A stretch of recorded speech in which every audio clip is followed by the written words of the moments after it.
Hello, AP COGO students. Instead of lions, tigers, and bears, oh my, today's lesson is states, nations, governments, and regimes, oh my. So much to cover, so much to do. I'm really excited to work with you today to learn about some of these incredibly important AP COGO terms that will frame our entire course together. All right, my darlings, I highly recommend at this point, and I want to take a minute to say that I highly recommend that you take notes on the video that you are about to watch. Everything that I'm going to cover is important information for the AP exam. The reason why I think you need to take notes on it is that once you finish your Edpuzzle assignment, meaning if you answered your questions and you finished watching this video, you can't go back and re-watch the video without potentially jeopardizing your answers.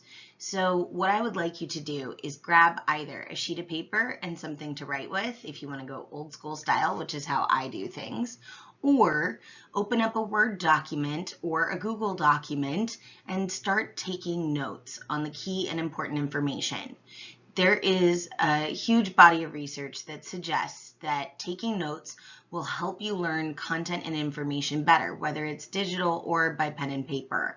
Number one, it keeps you awake and focused. And number two, it helps you learn by forcing you to actively engage in the content. Just listening to information is passive. And I'm not going to fill these Edpuzzles with so many questions on every detail. I'm just going to check for larger understanding.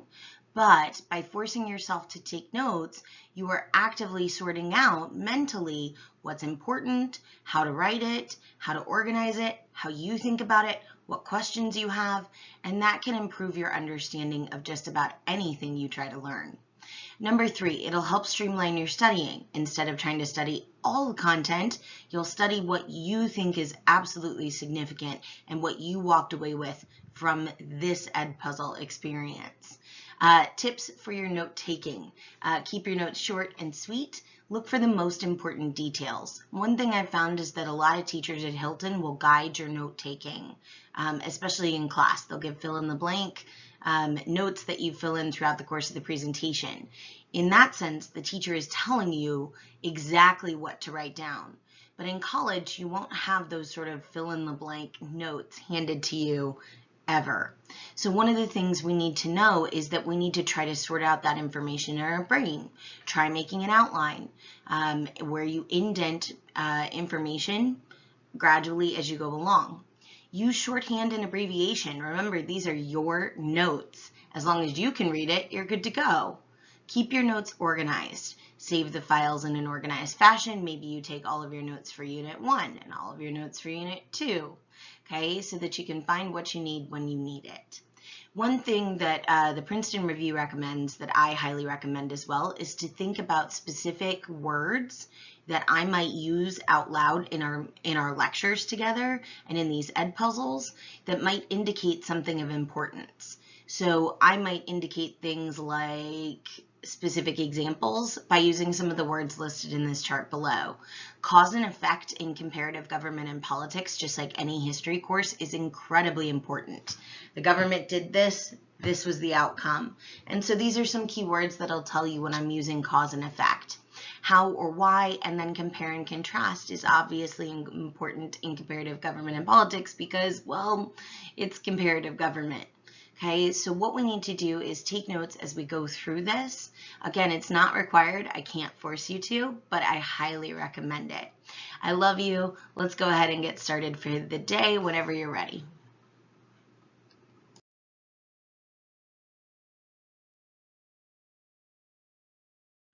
Before we get into what states, governments, regimes, and nations are, I want to make sure that you understand that our focus this year is going to be mainly on what's occurring within each of our AP6 COGO countries and their internal structures and functions. So comparative government and politics is a different series of studies than international relations.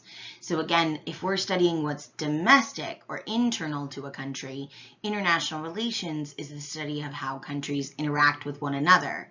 Now, we will do some international relations work throughout our time in AP Comparative Government and Politics, and a lot of that has to do with the term you may have heard of before, which is globalization, the idea that we're becoming increasingly interconnected globally, both economically and politically. So we will cover some international-based relations topics, but again, our main focus is on the comparative government portion, and so what's going on in each of our 6 AP COGO countries. Political institutions is one of the most important AP Comparative Government and Politics terms you'll learn all year. We'll study the political institutions in each of our AP COGO countries. Now, the truth is you probably already know more about political institutions than you think. The term sounds scarier, right? Like there's something specific or institutionalized. The truth of the matter is when you ask a person what they know about the United States government, most of the time, I'd probably say 90+% of the time, people will start rattling off information about political institutions. So political institutions is our AP COGO term for the formal policy makers within a government. And that can include things like branches of government and government agencies. Basically, think of political institutions as the how governments get things done. So governments are made up of political institutions and then individuals within those institutions who make decisions. Can you think of any political institutions in the United States? I bet you can. Just in case you were struggling, I gave you an example of a political institution on the screen. So an executive branch counts as a political institution. Now, can you think of any other political institutions in the United States? So, if you listed anything down below, including the legislative branch, the judicial branch, the cabinet departments, or the bureaucracy, you are correct. Now, these are not the only political institutions that exist, but they're typically the ones that most U.S. students are aware of. Now, all of the AP COGO 6 will have a legislative branch, a judicial branch, an executive branch, and typically cabinet departments and a bureaucracy. So those are always things that you can rely on when it comes to identifying political institutions. They're going to force and help the government to operate.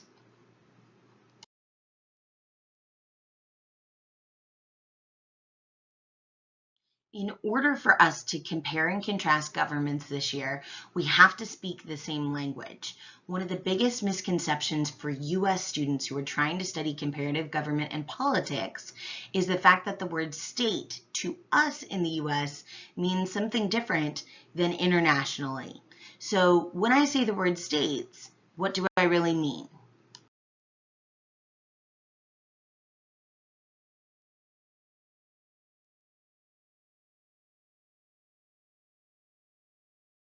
All right, so this year we're going to broaden your definition of a state.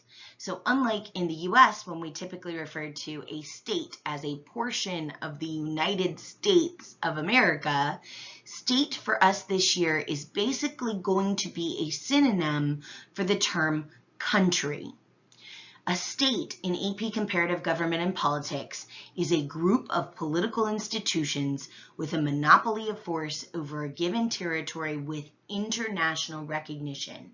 So other states or countries recognize that you are in charge and have the ability to use power over a given territory. And theoretically, that means over everybody living in that territory. So examples of states in AP Comparative Government and Politics are the United Kingdom, Mexico, Nigeria, Iran, Russia, and China. They're states because they each have their own political institutions.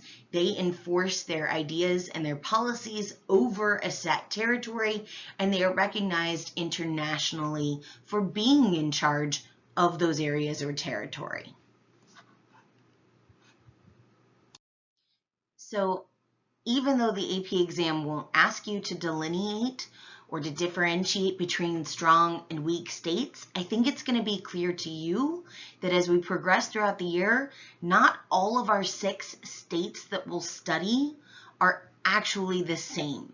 Some are stronger, some are weaker, some are transitioning from weak to strong or from strong to weak.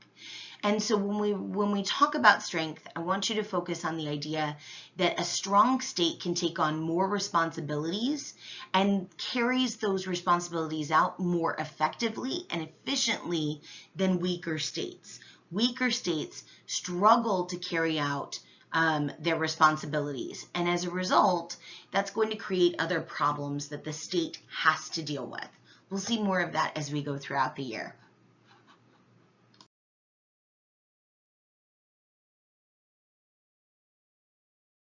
Okay, so now that you know what a state is and what political institutions are, it's time to talk about our next large AP government term, and that is simply, what is a government? So government is defined as being basically two things: a combination of your political institutions and the leadership of the country. So meaning your elected leaders or your appointed leaders and the branches of government and the government agencies that they oversee.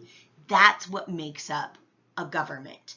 So again, it's leadership and the institutions together combine to form the term known as government.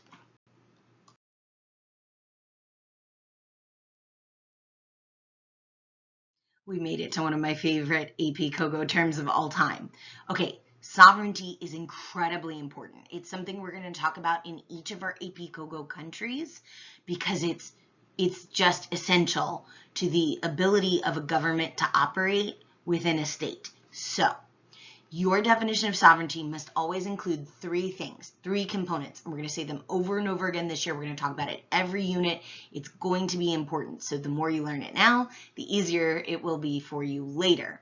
So sovereignty is the ability of a government to create policy, laws, over a given territory, borders, without interference, meaning that no other state, country, can actually get in the way of your ability to make decisions over a given area or territory. Sovereignty is incredibly important, and it's also incredibly controversial at times. So let's take a look at some examples of sovereignty and why it matters.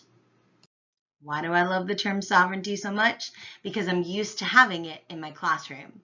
Teachers have sovereignty over their classroom and their classes, meaning they have the ability to create policy over a given area or territory within the walls of their classroom without interference from others. So who makes the rules in E123, my classroom? I do. Who doesn't make the rules in my classroom? Other teachers, like Miss Scavella from next door, or Miss McDonald from across the hall, or Miss Racine down the hall. People don't get to come into my room and tell me what my rules are going to be. So I have sovereignty over my own classroom. So can the United States of America and our state, can we go to France and tell them that they have to put in a certain law about wearing seatbelts? Is that a thing that we can do? No, because France has its sovereignty, which means they make the decisions or laws or policies over their territory, those boundaries and borders you see below in the image, without interference from anybody else. So while we don't get to tell them what they have to do, it also means nobody tells us what we have to do. So who makes decisions in the United States? Only the governments that are legally allowed to run and operate. So for us, that's the national government, the state government of Virginia, and Prince William County government for us. They have the ability to make policy over a given area or territory without interference from others. So if France wants to force us into a law, we'd say, nope, you don't have the right to, because we have sovereignty. It's an incredibly important thing that countries need to have in order to operate. All right, AP COGO students, dig deep for this one. What could go wrong if a state lacks sovereignty or is even perceived as lacking sovereignty by its citizens or by other states? If you really can't think of any things that could go wrong, try thinking about our classroom example.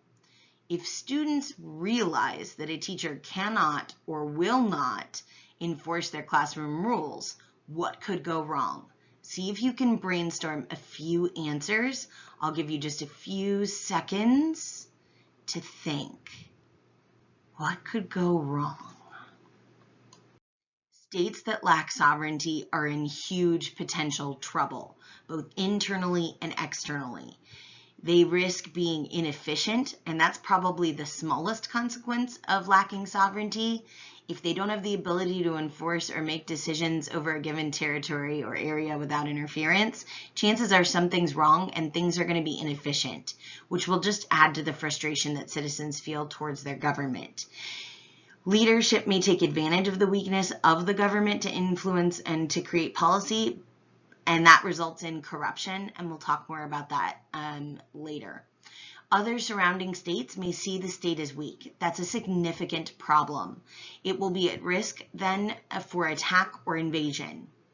If citizens perceive their state as lacking sovereignty, they may just say, screw it, why should I follow the rules or the laws? Nothing will happen to me if I break the rules. Citizens of the state may also rise up to challenge or to overthrow the government if it lacks sovereignty, because it might be perceived as weak internationally. And most people don't want to think that they live in a country that cannot defend itself or its people. So there are huge consequences to lacking sovereignty. So again, sovereignty one more time, the ability to make policy over a given territory without interference. So sovereignty, super essential. Now that you know the importance of sovereignty, do you think any state would willingly give up their sovereignty or even some of their sovereignty? The answer is actually yes. In some cases, states will decide to give up some of their sovereignty in order to gain membership in a supranational organization. Supranational organizations try to pool the sovereignty and the decision-making of their member organizations in an effort to make progress on world or regional causes. Some supranational organizations you might already be familiar with include the European Union, the United Nations, the World Trade Organization, and many others. Now, one example of giving up sovereignty is easy to point to within our member countries, and that is the United Kingdom. So the United Kingdom gave up some of their sovereignty along with other European nations in 1992 in what was known as the Maastricht Treaty. It didn't mean that they all had to use the common currency known as the euro, but any member of the European Union, including the UK, had to implement all EU laws, whether they wanted to or not, and the UK, just like all EU countries, had to allow any citizen of an EU country in to their borders, again, whether they wanted to or not. So they gave up some of their sovereignty. They gave up the right to make all of their decisions for themselves and all their laws. They gave up the right to decide who can and cannot enter their country on their own. And this lack of sovereignty is what pushed some people to vote for what became known as Brexit, or the idea that the UK or Britain should exit the European Union. That was a referendum. It took multiple years to sort out. We're going to talk about it this year, but as of January 2020, the UK is beginning the process of exiting the European Union, in part because they will get back their sovereignty. We'll discuss as we go through the year.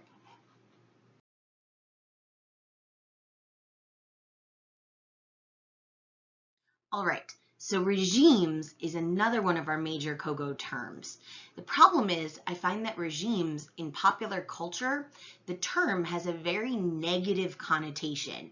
We tend to only hear the news media refer to regimes that are military dictatorships or countries that don't have great diplomatic relations with the United States. The truth is, every state around the world that operates and has sovereignty has a regime. Regimes are simply rules. What are regimes? They're rules. They're rules about who gets in charge, who gets to be in charge, what they're allowed to do once they get in charge, and how the heck we get rid of them if they suck at their job. The rules will stay in place for as long as the regime lasts. And if your country is stable and your regime is stable, that could be hundreds of years without seeing significant change. For instance, in the United States, there have really only been 3 major regimes. If you take the British, when we were colonies here in the first 13 original colonies, we followed the rules of governance set out by the British in their constitutional monarchy. The next regime came after we got our independence with the Articles of Confederation. Now it failed miserably, but the Articles of Confederation set up a series of rules for government. They just didn't work very well. Our third and final regime here in the United States was the creation of the Constitution and the founding of our new government that still is in existence today. So while regimes can last over time, government leaders come and go. Changes can be made to the rules of a regime, just like we've amended the Constitution many times. We have the first 10 amendments, which were the Bill of Rights. Then we also have put in an additional 17 amendments to the United States Constitution over time. So regimes are the rules of government. Think about constitutions as simply a written set of rules for how the government is going to operate that get clarified over time. Now, the problem comes when you have a less stable country, like for instance, Nigeria between the years 1960 and 1999. In the course of that 39-year period, Nigeria witnessed 7 coups d'etats, which led to 7 military dictatorships interspersed with 4 democratic regimes.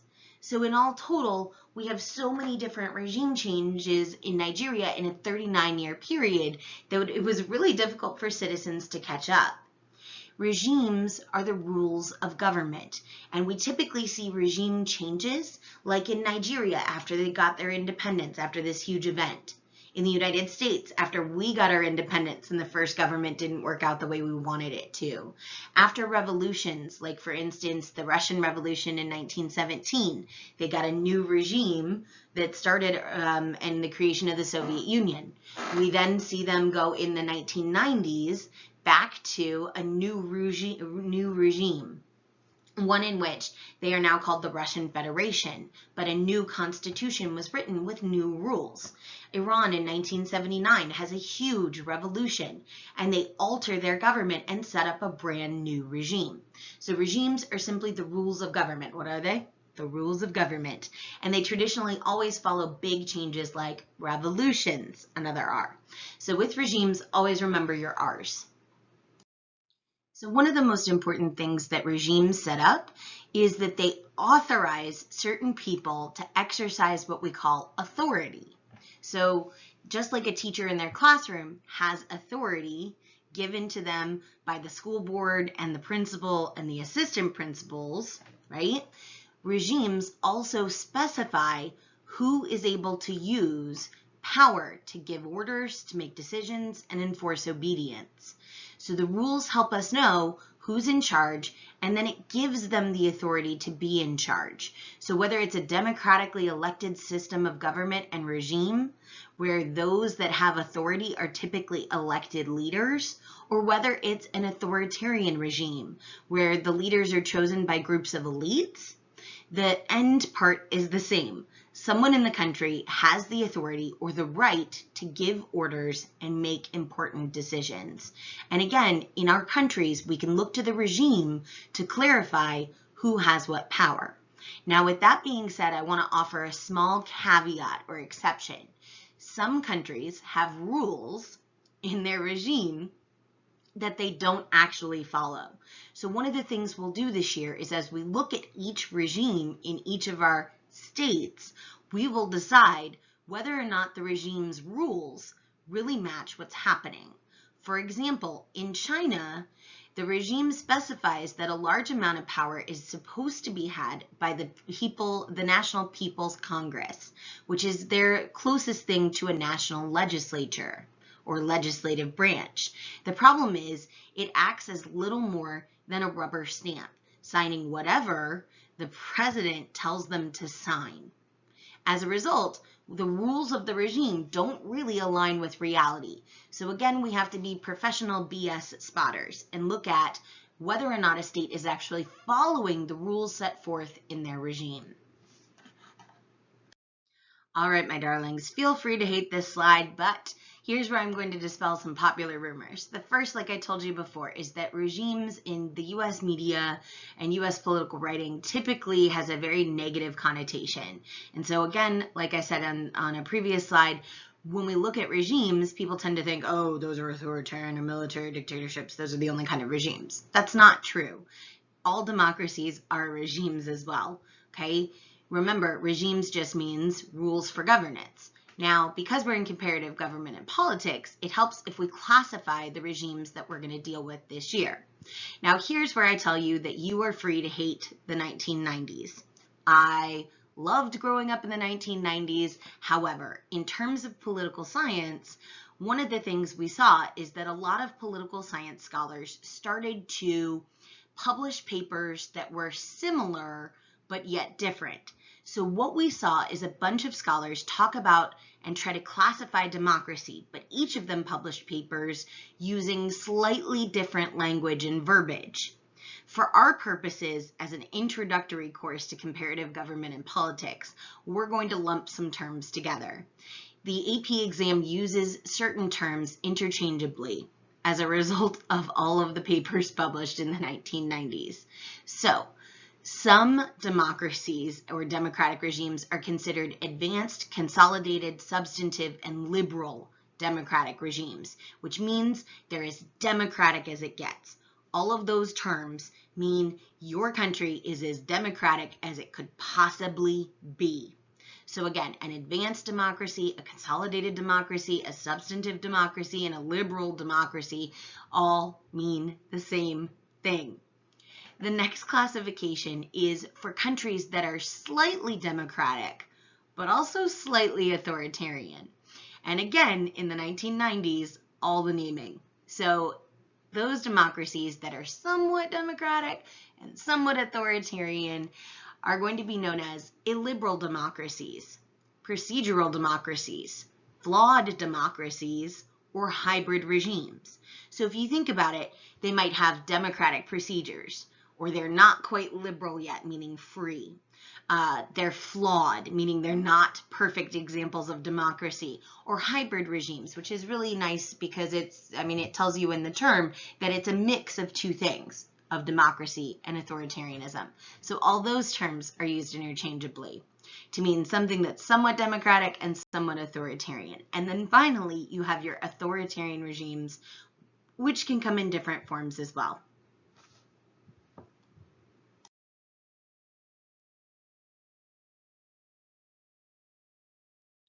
All right, my darlings, we are on to the absolute last portion of our notes for today and our lecture for today.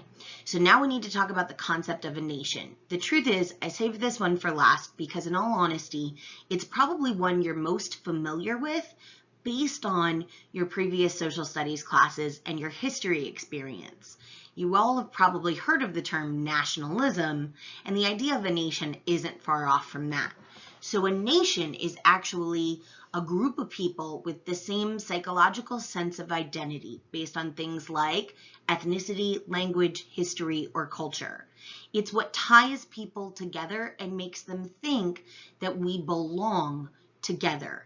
So the term nation is very much a psychologically based term. It's how people feel about where they are located. The truth is that nationalism is easier to build, and the idea of a nation is sometimes easier to build a sense of identity from within what's known as a core area. Think of core areas like areas around cities that sort of bring people together, whether it was originally and still is to a certain extent for trade purposes. Human beings being closer together are more likely potentially to share some national identity and characteristics. When we share things like language and culture and we're around our neighbors a lot and we're interacting with our government, we feel more like a part of a nation, and that perception is powerful. countries can often start to struggle, or states can start to struggle with their periphery as a result. The periphery are really far outlying areas of a nation, meaning people that live almost so far away from the rest of the people in the nation, they feel like they're not heard as often by the government, that the government and its leaders may not care about them, and they are more likely potentially to want to secede. China and Russia have had significant issues with managing the periphery. The truth is the UK isn't immune from it either, especially as we're talking about different nations over the course of islands. So managing the groups that are on the periphery is something that AP COGO 6 countries and all countries or states around the world have to manage. Now, if you were to take over any state in the world tomorrow, and I don't mean a US state, I mean the state that we talked about earlier, like a country.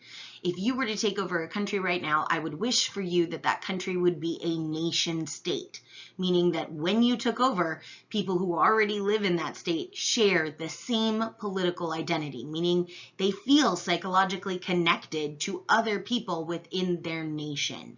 So really think of it as the psychological sense of the nation combining with the political sense of a state. That's your best case scenario if you're in charge of any state, is that your people are in a nation state already. The truth is, a lot of countries and states around the globe are actually not nation states. They might be binational or multinational states, or they might be dealing with a stateless nation within their borders. So a binational, bi meaning two, means that you've got two separate significant national identities within your country. Or a multinational state has more than two national identities competing within your state. That makes it harder to oversee your people because your people are more divided. They don't get along, they don't agree on things, and they don't share common psychological bonds with things like language and identity. The former Soviet Union and the modern Russian Federation make a great case study of a multinational state. They've got different groups and ethnic groups and minorities that feel like they are not a part of the Russian Federation nation state. The stateless nation idea is the idea that a group of people have a national identity, but they don't have a state or property over which they can enforce policy and govern. So the problem with a stateless nation and binational or multinational states winds up being rather similar. Here I've given you a look at a multinational state on the left and a stateless nation on the right. I'm wondering if you already maybe know what these regions are or what these countries are. On the left is Yugoslavia. In 1918, after World War I, these different regions were pushed together to become the state known as Yugoslavia. In the early 1990s, Yugoslavia devolved and is no longer an official state. One of the reasons why Yugoslavia devolved into war and chaos in some cases is because of the different multinational identities that were competing for control of the state itself. So Yugoslavia was an example of a multinational state and also a failed state, a state that is no longer a state today. The Kurdish people are the ones pictured on the right. The Kurdish people are identified in the sort of pinkish reddish color compared to the rest of the map. These people are a stateless nation, meaning they share a national identity and a desire to control their own territory. However, their territory sits in between different other states who refuse to give up that land or control. As a result, the Kurdish people have faced persecution for being a stateless nation.